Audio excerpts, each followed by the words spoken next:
Tang, maayong hapon. Ay, sorry ka man. Sige, pungko kay... Let me introduce myself. I'm Tatang Perfect. Damn!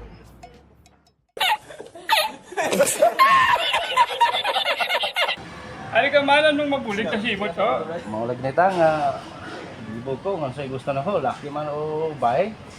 Ang imo nga problema, gusto mo ba o kung laki?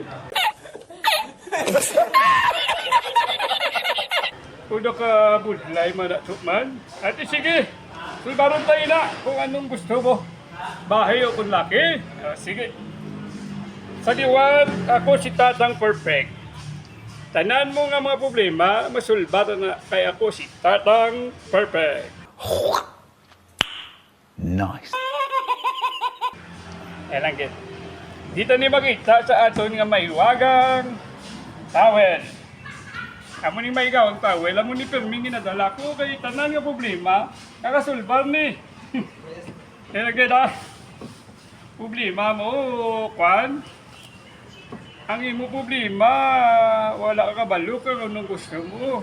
Bahi o kung laki. Ate sige, Tatang Perfect at your service. Kaya gid. Kita ta diri ta makita kung ano ginang imo nga gusto. Ha? Be. Kaya gid. Once you magtindog, be, amo na isang gusto ko.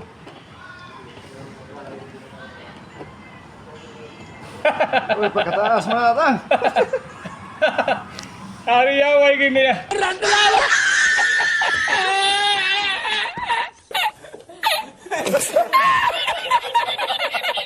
Way gini nga way niya sili nga daya ha. Nakita mo na gid na ang imo gusto, ari taro.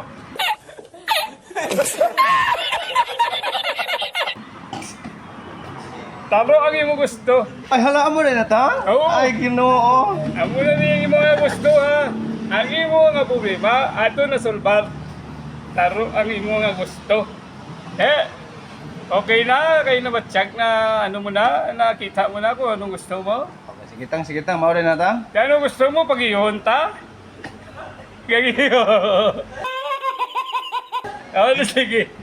Thank you very much. Mo rin tang, sige tang, yun, sige tang. Sige.